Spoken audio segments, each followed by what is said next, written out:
اللہ کی طرف سے کلام نازل ہونے والا جب مومن سنتا ہے تو ان کی آنکھوں میں آنسو جاری کرتا ہے. آپ کی معرفت ملتی ہے کون سا قرآن ہے کہ قرآن کی تلاوت ہو اور اٹھ اٹھ کے نہ جانا. مزاج بگڑ چکے ہیں ہمارے, مقاصد عذاب سے دور ہو چکے ہیں. کون سا قرآن ہے قرآن کو کہتوں کی آنکھوں سے آنسو جاری ہوتے ہیں, وہاں نعرے لگائے جاتے ہیں, وہاں اٹھ اٹھ کے دونوں ہاتھ کھڑے کر کے کہ مسلمانوں کا ہے. عمر بن عبد العزیز کہا کرتے تھے عالجوا قلوبکم, اپنے دلوں کا علاج کرواؤ, یہ بیمار ہو چکے ہیں, یہ قرآن سن کے بھی نہیں روتے, تمہیں شعر سن کے رونا آتا ہے, قرآن سن کے رونا نہیں آتا. ایک وہ ہے کہ سارے بیت اللہ میں بیٹھے ہیں قرآن پڑھ رہے ہیں. ہشام بن عبد الملک بیت اللہ کا طواف کرتا کرتا آگے کہتے ہیں یہ سالم وسالم لا ينتهي. سالم قرآن کو کھول کے بیٹھا, رمچم جاری ہے اور مناجات کس سے کر رہے ہیں اللہ. ان کو پتہ ہی نہیں ہے کہ گورنر وقت جو ہے وہ مجھے آوازیں دے رہا ہے, اس کی طرف دیکھنا بھی پسند نہیں کر رہے, لیکن اس وقت جو لذت و حلاوت و مٹاس اس کو قرآن دے رہا تھا اللہ کی مناجات سے, اس کی حقیقت پڑھنے والے کے بغیر کوئی پہچان نہیں سکتا.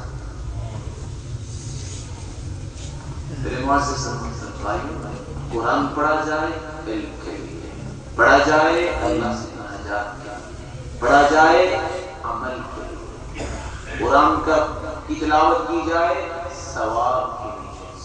من قرأ حرفا من كتاب الله فله به حسنة والحسنة بعشر أمثالها لا أقبل ألف لام من حرف بل ألف حرف ولام حرف وميم حرف.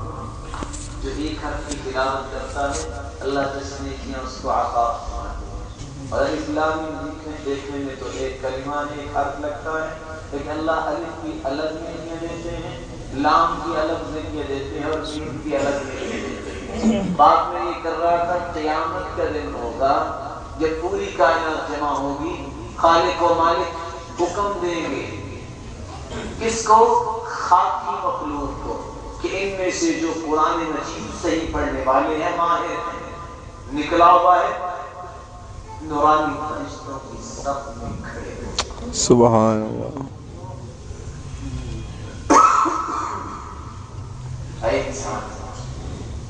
ہے انسان لیکن قیامت کے دن کس کی صف میں کھڑا ہوگا, فرشتوں کی صف. اور یہاں ناراض نہ ہوئیے گا, ایک حقیقت بھی آپ کے سامنے, اس کی بھی وضاحت ہے.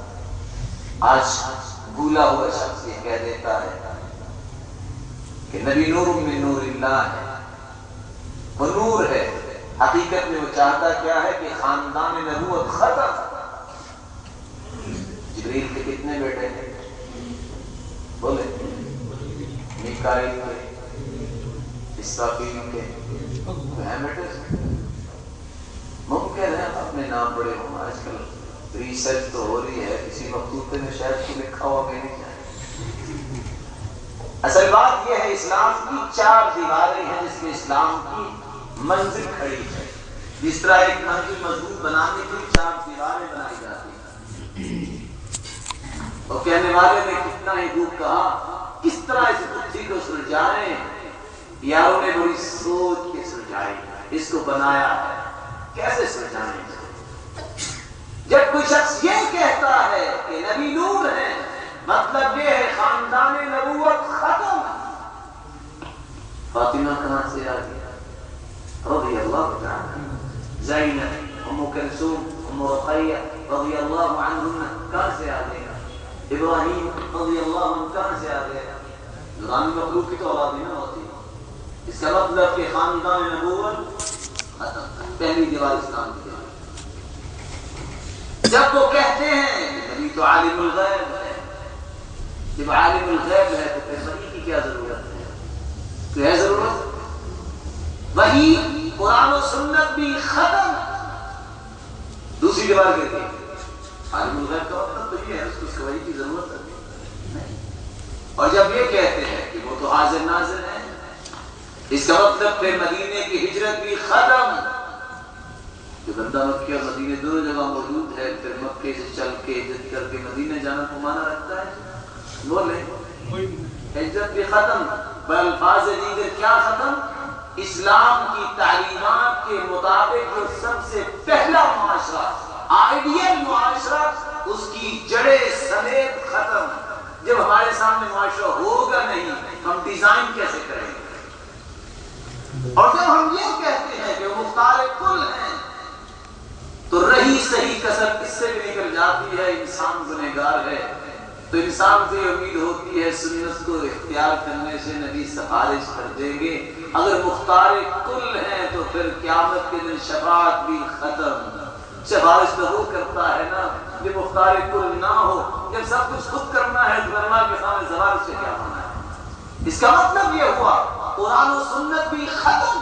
جب علم الغیب کے بارے میں کہہ دیا ہمیں قرآن و سنت کی ضرورت نہیں، اور جب یہ کہا کہ وہ نور ہے، خاندان نبوت بھی ختم، نہ وحی رہی، نہ جس پہ وحی نازل ہوئی وہ رہے، اور جب کہا کہ وہ حاضر ناظر ہیں تو جو پہلا معاشرہ جس کی دلیلیں دیتے ہیں یہ تھا معاشرہ آئیڈیل۔ لوگوں اس طرح کا ایمان لاؤ، فَإِنْ آمَنُوا بِمِثْلِ مَا آمَنْتُمْ بِهِ فَقَدِ اهْتَدَوْا۔ ہدایت لینا چاہتے ہو تو اس معاشرے جیسا معاشرہ بناؤ، وہ معاشرہ ہی ختم۔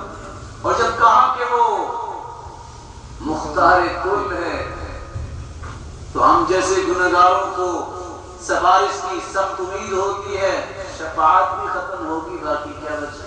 اور ہمارا ایمان ہے کہ آپ صلی اللہ علیہ وسلم کی جب تک شفاعت نہیں ہوگی حساب و کتاب شروع نہیں ہونا، اور جب تک سفارش نہیں ہوگی تو جنت ہی بھی جنت میں جا سکتا نہیں، جنت میں چلا بھی جائے گا اعلیٰ درجے پہ جانے کے لیے بھی جب تک سفارش نہیں ہوگی جا سکتا نہیں۔